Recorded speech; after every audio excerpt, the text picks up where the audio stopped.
अस्सलाम वालेकुम व्यूअर्स, मैं हूँ कामरान रशीद एडवोकेट।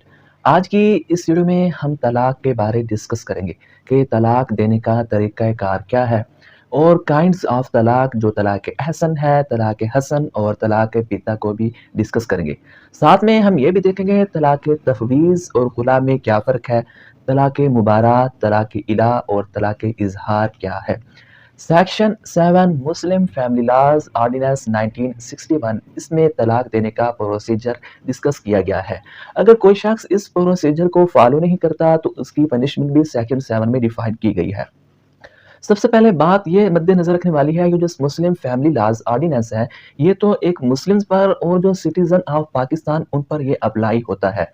सेक्शन 7 ये बताता है कि अगर कोई शख्स अपनी बीवी को तलाक देना चाहता है, वो प्रोनाउंसमेंट ऑफ तलाक मतलब वो अपनी बीवी को तलाक देगा, वो इज़हार करेगा, वो ऐलान करेगा कि मैं अपनी बीवी को तलाक देना चाहता हूँ, तो वो इस अनाउंसमेंट के बाद वो एक रिटन फॉर्म में मुतल्लिका यूनियन काउंसिल को एक तलाक का नोटिस सेंड करेगा और उसी नोटिस की कॉपी अपनी बीवी को भी सेंड करेगा। जब ये नोटिस मुतल्लिका यूनियन काउंसिल के चेयरमैन को रिसीव होगा तो मुतल्लिका यूनियन काउंसिल के चेयरमैन की रिस्पॉन्सिबिलिटी है विद इन 30 डेज वो 30 दिनों के अंदर सेक्शन 2 के तहत आर्बिट्रेशन काउंसिल कॉन्स्टिट्यूट करेगा। आर्बिट्रेशन काउंसिल में एक वो खुद चेयरमैन होगा और एक बीवी की तरफ से रिप्रेजेंटेटिव होगा और एक हस्बैंड की तरफ से रिप्रेजेंटेटिव। इस आर्बिट्रेशन काउंसिल का मकसद ये है कि मियाँ बीवी की आपस में रिकॉन्सिलेशन सुलह करवाना। अगर इनकी आपस में सुलह हो जाती है तो वेल डन, नहीं तो अदरवाइज ये तलाक का नोटिस 90 डेज गुजरने के बाद इफेक्ट होगा। 90 दिनों के अंदर अगर वो मियाँ बीवी आपस में रुजू करना चाहें तो वो रुजू कर सकते हैं। अगर कोई पर्सन इस प्रोसेस को फॉलो नहीं करता तो इसकी पनिशमेंट 1 ईयर तक उसको इम्प्रिजनमेंट हो सकती है और 5000 रुपीज़ तक उसको फाइन भी हो सकता है या दोनों सजाएं दी जा सकती हैं। फिर ये सेक्शन 7 में यह भी बताया गया है, अगर कोई बीवी मतलब है वो प्रेग्नेंट है, जब तक उसकी प्रेगनेंसी या बच्चे की पैदाइश नहीं होती तो ये तलाक इफेक्टिव नहीं होगी। ये सेक्शन 7 इसका सब सेक्शन 6 इसमें यह भी बताया गया है, अगर कोई शख्स तलाक देता है, तलाक आफ्टर 3 मंथ 3 माह गुजरने के बाद वो इफेक्टिव भी हो जाती है, तो वो बाद में अगर रीमैरिज दोबारा शादी करना चाहे तो वो दोबारा शादी कर सकते हैं। इसमें वो दोबारा निकाह करेंगे। इसमें किसी थर्ड पर्सन से बीवी को शादी करने की ज़रूरत नहीं है या हलाला का कॉन्सेप्ट नहीं है। इस्लामिक लॉ में और पाकिस्तान लॉ में हलाला का कोई कॉन्सेप्ट नहीं है। ये सेक्शन 6 वाज़ेह कह रहा है कि तलाक अनाउंसमेंट हो गया है, तलाक इफेक्टिव हो गया है, फिर भी वो दोबारा आपस में शादी निकाह कर सकते हैं। फिर जो सेक्शन 8 है इसमें डिसोल्यूशन ऑफ मैरिज ये खुला के बारे में बताया गया है। खुला के लिए कोर्ट से डिग्री लेनी पड़ती है। खुला की जो तलाक है वो एक तलाक कंसीडर होती है। अगर वो इस तलाक के बाद भी अगर मियाँ बीवी आपस में रुजू करना चाहें तो उनको दोबारा निकाह करना पड़ेगा।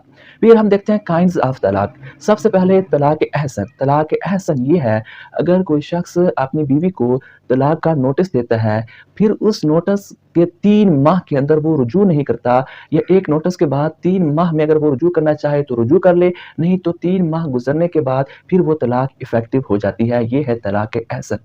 तलाक हसन ये है कि अगर उसने एक तलाक दी, फिर 1 माह एक पीरियड गुजरने के बाद फिर वो दूसरी तलाक अनाउंस करेगा।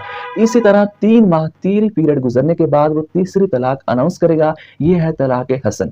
फिर है तलाक बिद्दा या तलाक बाइन कि एक ही वक़्त में तीनों तलाक अनाउंस कर देना, ये तलाक बाइन कहलाता है।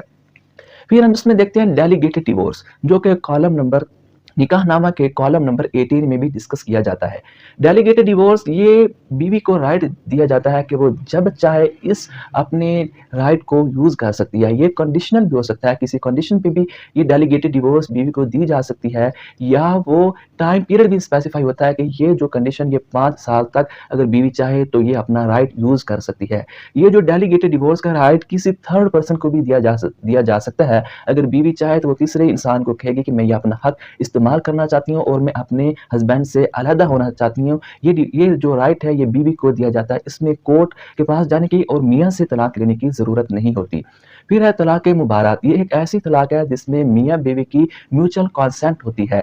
फिर इसमें हम देखते हैं तलाक इला। तलाक इला ये एक इकरार है जिसमें हस्बैंड इकरार करता है कि मैं 4 माह तक अपनी बीवी के साथ मतलब वो मैट्रिमोनियल मतलब अज़वाजी हकूक अदा नहीं करता 4 माह में, तो वो ये ऑटोमेटिकली तलाक इफेक्टिव हो जाती है। फिर एक है तलाक इज़हार। طلاق اظہار ایک ایسی طلاق ہے جو ہسبینڈ اپنی بیوی کو اپنے بلڈ ریلیشن جو جن سے وہ نکاح نہیں کر سکتا، اس کی ماں ہو سکتی ہے، اس کی سسٹر ہو سکتی ہے، جن سے نکاح ممانعت ہے، پروہیبیشن ہے، وہ اسے تشبیہ دے دے کہ آپ کی پیٹھ، آپ کی بیک میری ماں یا سسٹر کی طرح، پھر یہ بھی طلاق اظہار میں آتا ہے، لیکن اس میں کفارہ ادا کرنا پڑے گا اگر وہ دوبارہ رجوع کرنا چاہتا ہے۔ کفارہ یہ ہے کہ وہ 60 دن کے روزے رکھے یا 60 دنوں میں مساکین کو کھانا کھلائے۔ یہ تھا آج کا ہمارا ٹاپک۔ شکریہ، اللہ حافظ۔